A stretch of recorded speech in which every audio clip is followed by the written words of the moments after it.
ప్రియమైన దేవుని బిడ్డలారా, ఒకసారి ఒక సువార్తికుడు దేవునిని ఎరుగని వారి మధ్యకు వెళ్ళి దేవుని రాజ్య సువార్తను ప్రకటించాడు. ఆయన బోధకు ఆశ్చర్యపడిన వారంతా వారి అలవాటు ప్రకారము, అయ్యా మీది ఏ కులమండి అని చెప్పి ఆయనను అడిగారు. వెంటనే ఆయన, నేను క్రైస్తవుడినయ్యా, సువార్తికుడును, మేము బోధకులం మాత్రమే అని చెప్పి సమాధానం ఇచ్చారు. అవును ప్రియమైన దేవుని బిడ్డలారా, క్రైస్తవ్యంలో కులం అనేది లేదు. దేవుని వాక్య నెరవేర్పు గల జీవితము కన్నా కులానికి ఎవరైతే పెద్దపీట వేస్తారో ఆ క్రైస్తవ సేవకుడు అవ్వచ్చు, ఆ క్రైస్తవ విశ్వాసి అవ్వచ్చు, వారు క్రైస్తవులు కానే కారు. యోబు అంటాడు, నేను నా తల్లి గర్భంలో నుండి దిగంబరినై ఉచితిని, దిగంబరినై అక్కడికి తిరిగి వెళ్ళేదనని. అంటే యోబు ఫలానా కులానికి చెందినవాడని చెప్పి ఆయన శరీరము మీద ఎక్కడ రాయబడలేదు. దేవుడు రాస్తాడని కూడా యోబు చెప్పలేదు. అంటే దేవుడు కులానికి అతిథుడు కాడు, ఒక కులానికి ఆయన దేవుడు కాడు.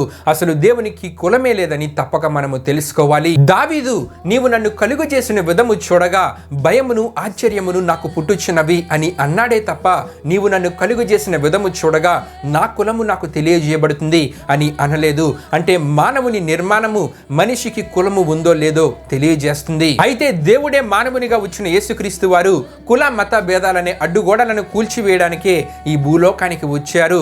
యూదుడైన యేసుక్రీస్తు వారు సమరయ స్త్రీని త్రాగుటకు నీళ్లు అడుగుట ద్వారా ఈ అద్భుత సత్యము మనకి తెలియజేయబడుతుంది. ఇలా చేయడమే కాదు, మనుషులలో ఉన్న కుల భేదాలను కూడా దేవుడు సరిచేశారు. యోనా నినివే ప్రజలను ద్వేషించాడు. దానికి గల కారణము మనవారు కాదు అనే భావన. అయితే దేవుడు మనుషులనందరినీ ప్రేమిస్తాడని నినివే ప్రజలకు రక్షణనిచ్చుట ద్వారా చూపించాడు. కుష్ఠరోగి అయిన నయమాను ఏ కులానికి చెందినవాడు చూచి ఆయన స్వస్థపరచలేదు. సారెపాతు విధవరాలి కుటుంబము కరువు ప్రారంభంలో 3.5 సంవత్సరములు ఆమె యొక్క కులాన్ని చూచి దేవుడు అద్భుతములు చేయలేదు, పోషించలేదు. గాని ఇవేమీ పట్టించుకోనకుండానే నయమానును దేవుడు స్వస్థపరిచాడు. సారెపాతు విధవరాలి కుటుంబాన్ని 3.5 సంవత్సరములు దేవుడు పోషించారు. చివరకు ఆది మానవులైన ఆదాము అవ్వలను ఆడమగగా దేవుడు సృజించాడే తప్ప కులాన్ని బట్టి దేవుడు సృజించలేదు. వారిని నరులని పిలిచాడే తప్ప ఏదో ఒక కులానికి ఆపాదించి వారిని పిలవలేదు.